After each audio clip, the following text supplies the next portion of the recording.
Good morning, everyone. It's really an honor to be here. I think the last time I spoke here was in 2021, so I've grown a lot, and the church has grown a lot since then. My essence is Angela. That is my name. Names are more than labels. Across many traditions, they are considered sacred. Native American, Islamic, Judaic. Names are chosen to encourage a trait or because of qualities that are perceived in a child. David has pointed out that our name is energetically configured to fulfill our soul's purpose. We understand that a name often represents the very core of the person who carries it. Sometimes we don't recognize it's the same with the other names that we give the situations in our lives. Historically, when a name changes, it indicates a major shift. And for generations, it was customary for women to change their names when they got married. In the Bible, when individuals overcame trials or deepened their connection with the divine, they took on a new name to reflect this spiritual evolution. Saul became Paul. Abram became Abraham. Sarai became Sarah. And often nobody recognized the new identity until it was shared by that individual. When I grew into young adulthood and moved away from my family's home, I asked my friends to call me Angela, but it took years before my mom stopped calling me Angie. And we will see that changing a name isn't always one and done. Shifts can take years. So this weekend we're celebrating July 4th. 1776, and 250 years of freedom from England, when a youthful group of rabble-rousing visionaries changed the world with a single document. Young group of rabble-rousing visionaries sound familiar? Consciousness was transformed through our renaming of the aggrieved, overtaxed United Colonies of Great Britain into the United States of America. Many of us don't recognize that true freedom required endurance. Great Britain fought for 7 more years until the Treaty of Paris was signed in 1783. So that's really when we gained our independence. So declaring a new name for our country changed everything, and it changed nothing. It didn't solve the nation's problems, it simply created new ones. The Declaration of Independence was less one singular event and more an ideal that points us to not independence, but interdependence. And maybe we can look at what we think something is and invite our mind to boldly go where it has never gone before. Maybe we can take a new name for our challenges and for ourselves. Because together we're always experiencing a consciousness revolution, willingly or unwillingly. And this is how minds change. This is how we evolve, by renaming our reality. It's a vital part of our evolutionary process. The names we give can create our prison or our power. Often we use the names that we give things as a war against ourselves, and I caution all of us. So, It's possible to shift the perspective. We have metacognition. It's believed we're one of the few species that do. We think about our thinking. Metacognition, the ability to think about our thinking. Our brains are hardwired to tell stories. They're hardwired to tell stories. But what kind of stories are we telling ourselves? We spend the majority of our waking hours immersed in language, imagining, telling, listening to stories. And this drive to narrate is why all societies share language built on structures. Nouns modified by adjectives and verbs flavored by adverbs. A shared framework permits human stories to translate across cultures. So as we process life, we build our own philosophy of life based on our personal experiences and the stories we inherit from other people. The stories I tell myself internally will always impose their structure externally. And if I wish to change my outer circumstances, the most direct path is to change my inner narrative. At Renaissance Unity, we recognize that our internal mental landscape determines the trajectory of our lives. And when we repeat hurtful stories, we will repeatedly cause hurt. The names we give to our experiences, our thoughts, our beliefs, and the emotional weight that we assign to them, they exert a powerful influence over our reality. We do possess the power to tell ourselves a different story, or at the very least, to tell the old stories differently. When we give any circumstance a new descriptor, it can often change the trajectory of a life. We shift our perspective. So my own internal landscape has gone through some terraforming. And I have adopted a few techniques that have helped me in the process of taking care with how I name things. Technique number 1, accept what is.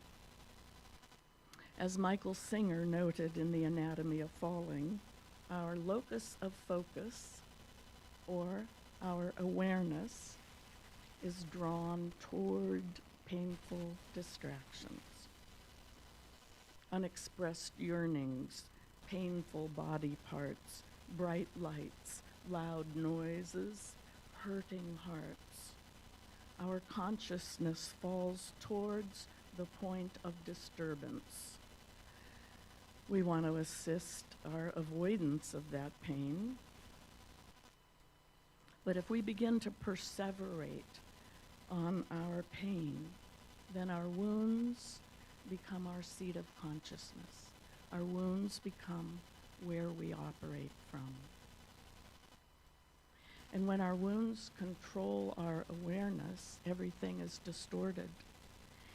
Even if the immediate physical reality is perfectly safe, in my worst moments, I usually still have a dry roof over my head and a clean meal waiting for me. My world has not collapsed. I am simply choosing to view it from the seat of my disturbance. We mistake hypervigilance for safety and our suffering for control. If I do not let go, I will get sucked in. I am anchored to my pain because without it, who am I? I'm embarrassed to admit that most things I let go of were covered in claw marks. In my opinion, our work is to pay attention to the isness of life and bring deep curiosity to each of our circumstances. And acceptance regarding our perceptions is a first step. Life is what it is.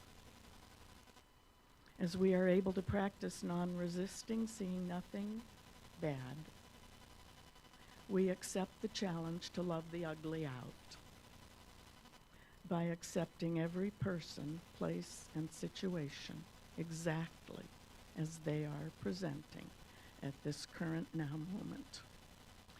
And I admit that's number one because I have to practice it a lot.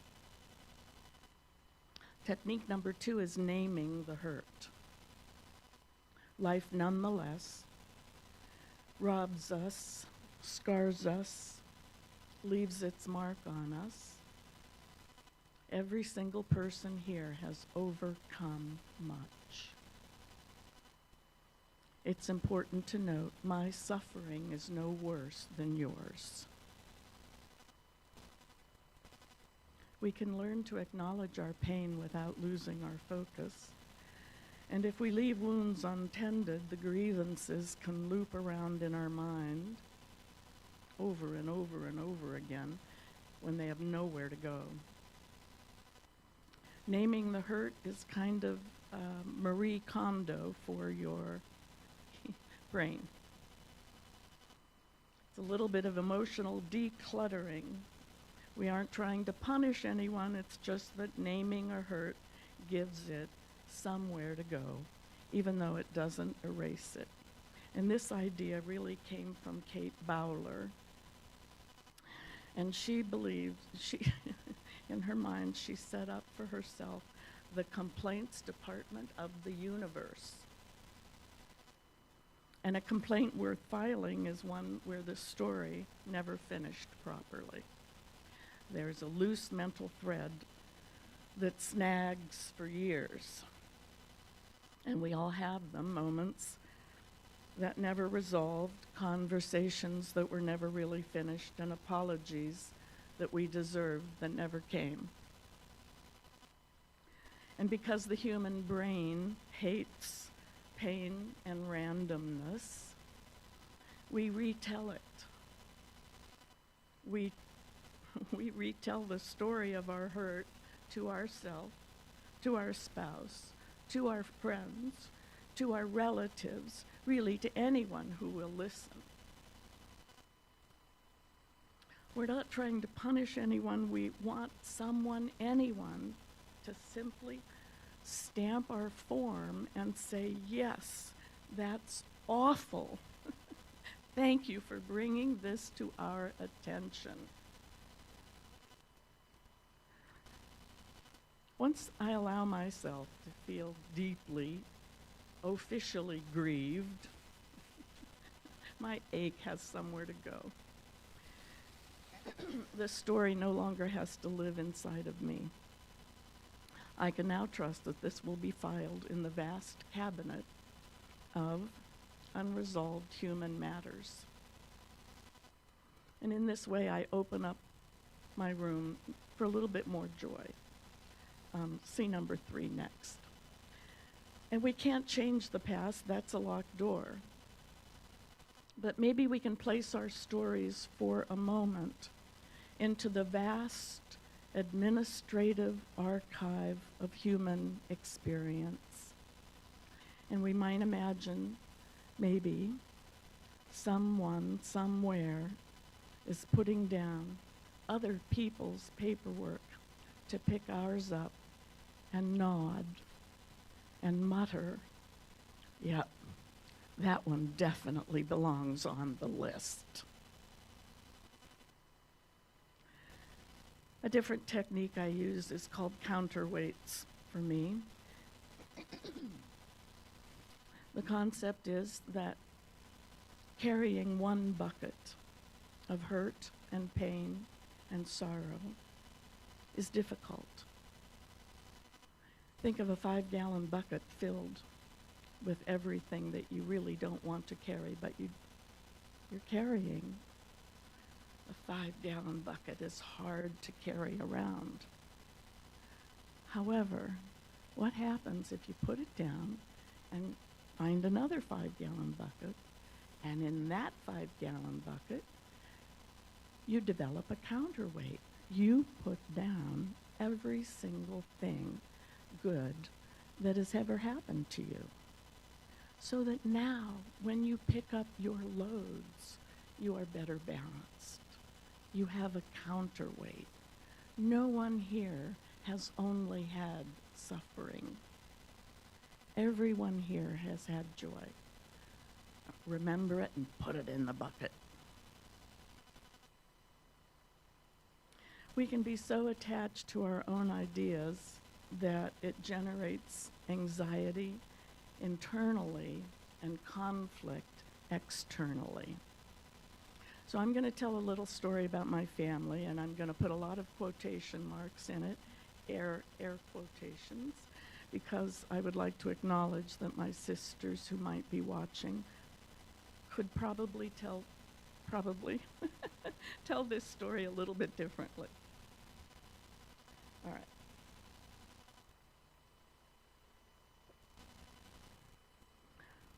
When I was a little girl, we were all playing, my 4 younger sisters, on our front porch.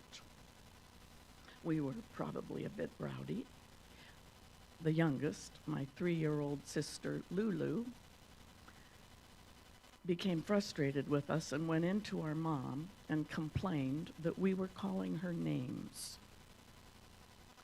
And I'm quite sure that we 4 older sisters probably were.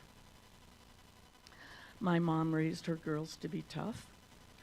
Her instructions to my little sister probably included, go back outside, stick up for yourself, call them names. Lucille did just that. She marched back out to the porch. When she saw she had our attention, she leaned back into her full height, and with all the disdain and disgust that a 3-year-old could muster, she called us names.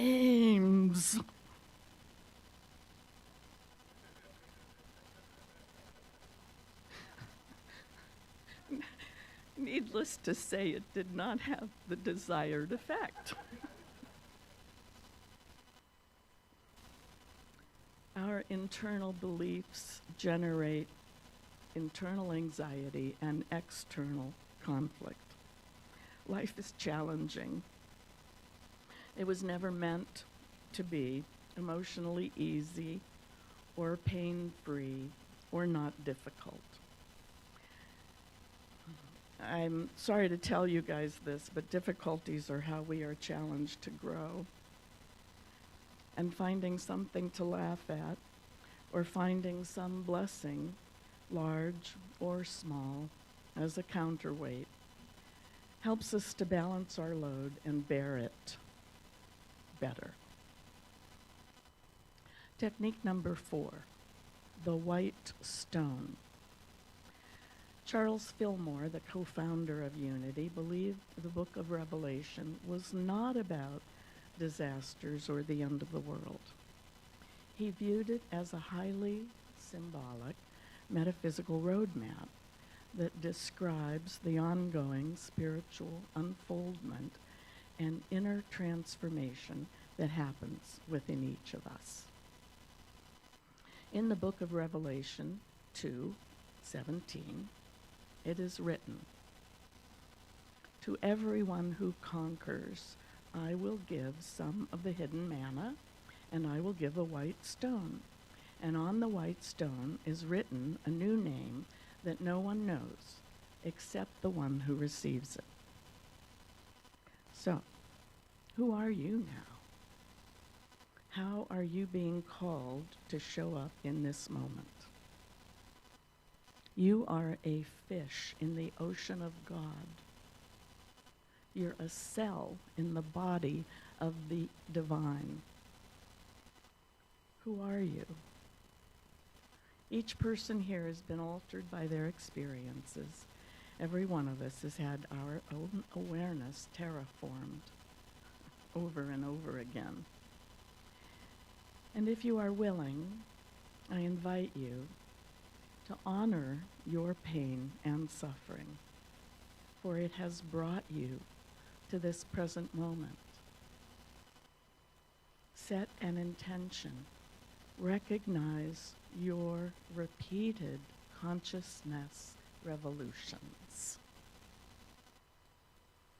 There are some stones at the back of the sanctuary, and I invite you, if you wish, pick up a pebble and take it with you.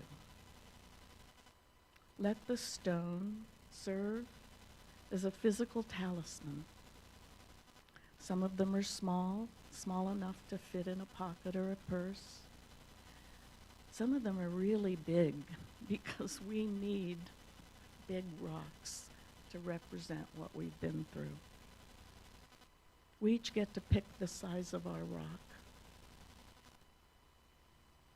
So the pebble is a physical talisman. Please note the rocks do not have sharp edges. They have been tumbled and rounded, just like life does to us. And remember, every pebble can be something to trip over or something to pick up and bring along and incorporate on our trip. Let it anchor you as you stand in your faith, honoring human struggle and human pain, while at the same time still expecting good things to come.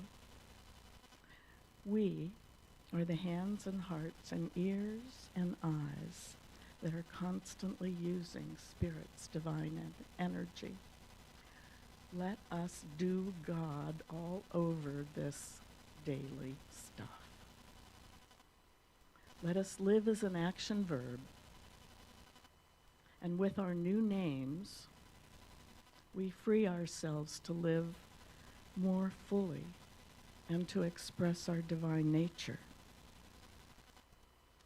So, as I close,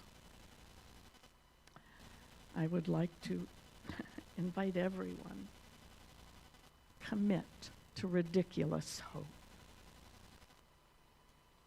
Against all odds and advice, let us choose to live like there is still hope.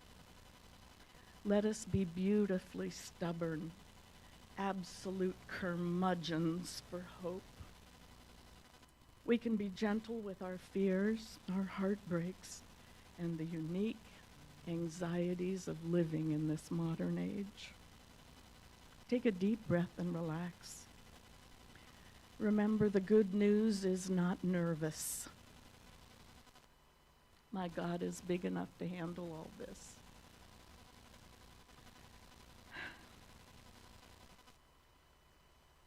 The universal divine is not nervous.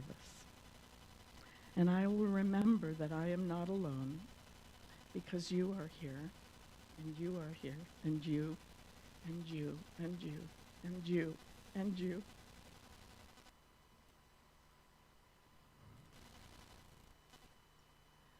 Look around. We're all doing our best to tip the scales toward goodness. Let us plan as if the world will survive us, and let us live as if everything will actually be made right someday.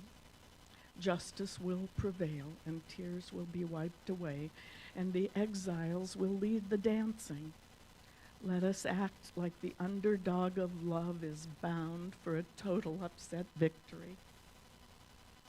Stay informed, but stay sane. Say yes to participating in the renewal of all things, even when it arrives in small, ordinary disguises, like a red cardinal to put in your joy bucket. Today, write a poem, pray like it matters, practice your own resurrection, and build a habit of peacemaking. And then, remember to take something out of the refrigerator for dinner. James Dillett Freeman reminded us beautifully, of radical grace, there is no problem. All there is responds to a word of praise. God responds. We respond. Everything responds. The whole world sparkles, quivers, comes alive when we give praise. Everything gives in return. Thank you.